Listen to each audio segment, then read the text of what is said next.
Hey there, Fletcher from All Things Overlanding here, and today on this episode of the podcast, I wanted to talk a little bit about stock versus highly modified rigs and which I think is better for overlanding, right? This comes from the fact that I have a 2023 Nissan Frontier that I am building for overlanding, and I also still have an '08 Nissan Frontier that is Titan swapped on 35s with high clearance bumpers front and rear and fully armored. And that thing is a monster, but it's more of a wheeler, right? So I wanted to talk a little bit about the more stock type rigs versus the highly modified rigs, the pros and cons, and also which one's better for overlanding. So if you're thinking of getting a vehicle, whether it's new or used, and you're thinking, man, I want to put huge tires on it, a huge lift, I want all this stuff, this episode should be helpful for you because I'm going to kind of touch on the pros and cons of each of those things and what I've learned across 3 different rigs that I've built now and just years and years of doing this. And again, I'm not trying to gatekeep. I'm not trying to say one is right and one is wrong, but I just want to give you my opinion, my feedback based on everything I've learned from the years of doing this and the multiple rigs I've built, and kind of share that information with you so that it might help you make better decisions when you're building your next rig. So if you want to hear more about stock versus built rigs, let's get into it on this episode of the All Things Overlanding podcast.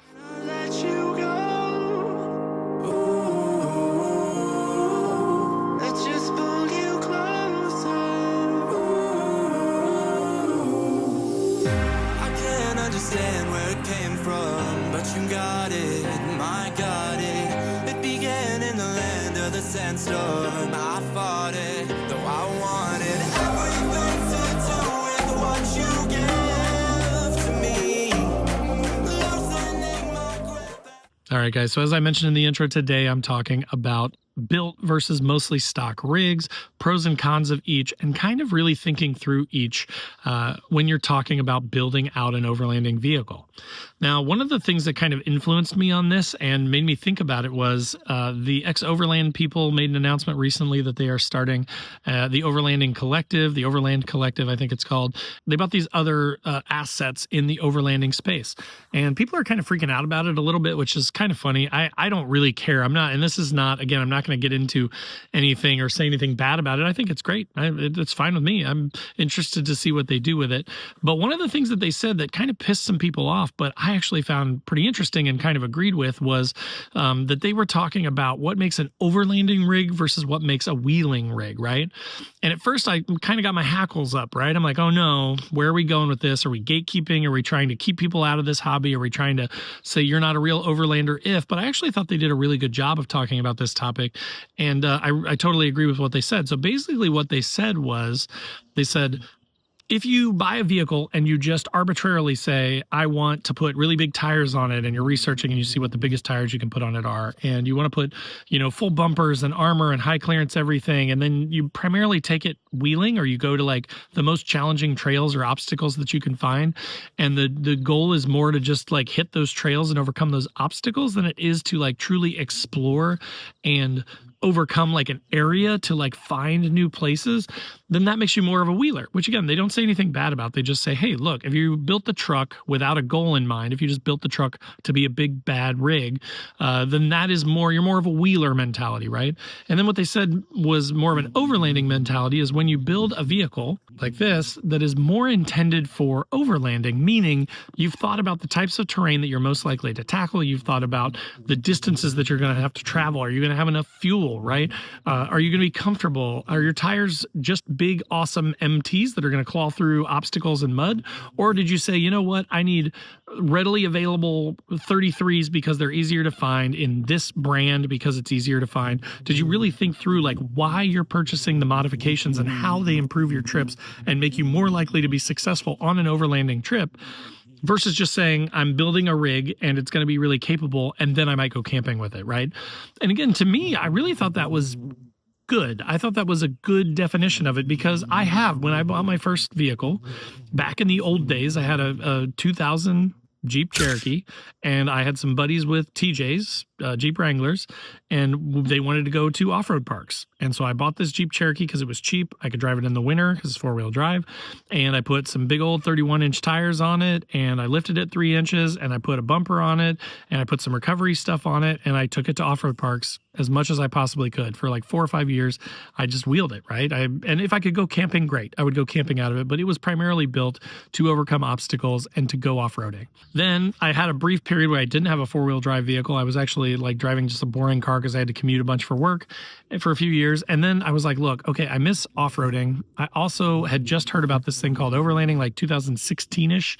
It was a relatively new term. I'd been looking up Nissan Xteras, and I saw some Nissan overlanding stuff, and I'm like, oh my gosh, they have Nissans that are built for going out and exploring and finding awesome camp spots away from people. That sounds amazing, right?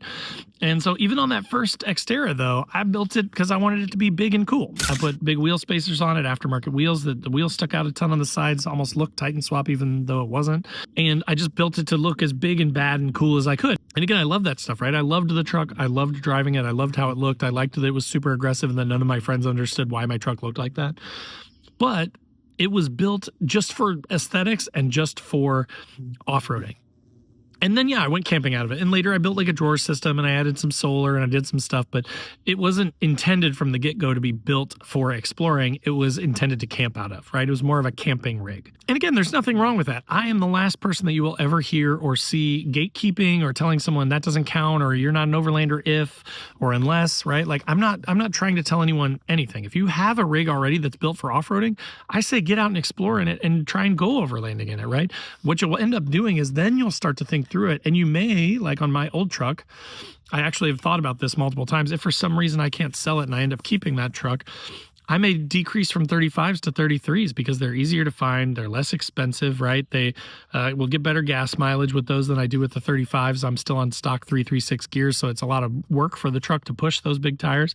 So I've kind of thought about that stuff too. But like with this truck, with my new truck, I've really focused on building it to be as reliable as possible, to be as capable as possible, but also to get the best gas mileage as possible so that when I'm going on these long trips, when I'm driving, 10 hours to Wisconsin or Michigan or 10, 11 hours out to Virginia to go to Overland Expo East and do some dispersed camping, or down to Kentucky 6 hours or 8 hours down, or even over to Wyoming, which is like 21 hours away.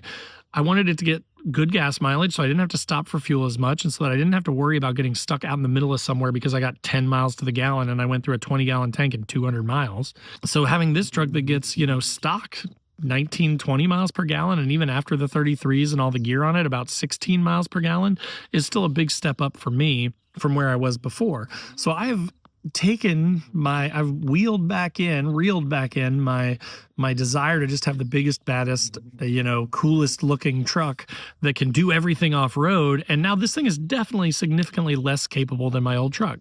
It doesn't have a high clearance rear bumper, so I have significantly less room for overcoming obstacles that I drop my back end on, right? My departure angle is not nearly as good as it was on the old truck. So I have to approach obstacles a little bit differently, but it's built to be reliable. It's only got 26,000 miles on it. It is getting better gas mileage. It's got nice, more AT style 33s on it. So I get much quieter on the road. It does much better in wet conditions, whereas it was kind of a hazard before on the Kendas because they didn't handle very well in the rain, and I drive a lot in the rain. So now I've sort of tempered down my expectations from a capability standpoint and worked to build this rig into something that has everything that I need, where I can be fully self-sufficient, where it's still plenty capable, and I've got a winch for some self-recovery. I go with buddies, right? I adjust my expectations for what I'm going to do from a trip standpoint to match the capabilities and the self-sufficiency that I've got built into the rig. And then I temper my expectations and design my trips around the way that I built this truck. So to bring this all back together, the whole stock versus highly modified, to be fair, I would call this truck highly modified at this point. Not nearly as highly modified as my old truck that was, it has a completely different rear axle. It has completely different, full-size Nissan Titan, upper control arms, lower control arms, CVs. Like it's been fully modified. I mean, the bumpers have been cut up. The back bumpers have been cut up, 10 inches for the high clearance bumpers. The front bumpers have been cut way up for high clearance in the front too. It's got full armor under it. It's really a monster truck. Like it's really built for wheeling, right?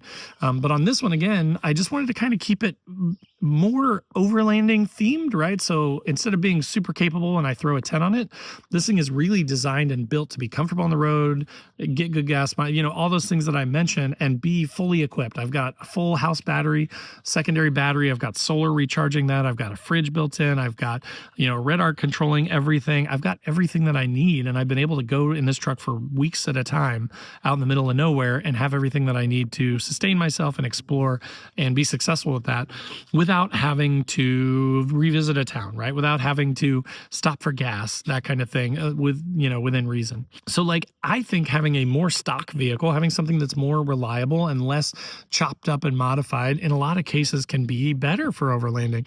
This kind of reminds me of the episode that I did, and I'll put a card up here if you're on YouTube, to it, where I talked about why you shouldn't Titan swap a vehicle, Xterra or Frontier. And if you're not familiar with that, if you're not a Nissan person, it just means the full-size Nissan Titan parts, they bolt up to an Xterra or a Frontier.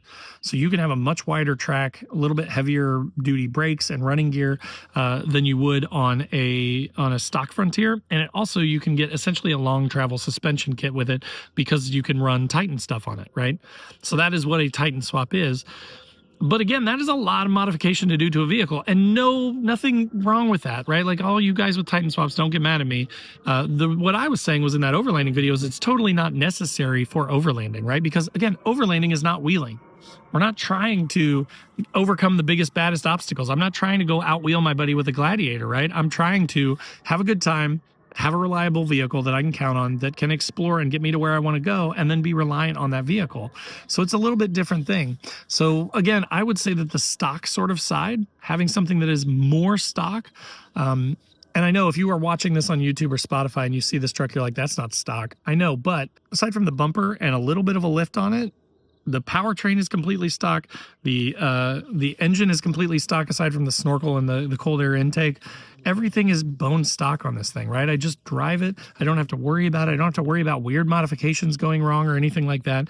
It's just a bone stock truck that happens to have a little lift and slightly bigger tires on it, and then a bunch of camping gear that I've really thought through the setup for to, make my trips as fun as possible and be able to go as far as I possibly can and be self-sufficient. So, what are your thoughts? Again, if you are on YouTube, you can post up in the comments down below. If you're on Spotify, you should be able to post up on the comments.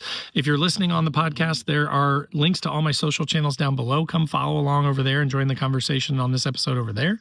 But I'd love to hear from you guys, right? I think that this is a really interesting topic that, a lot of people would argue highly modified is great. And I love highly modified. Don't get me wrong.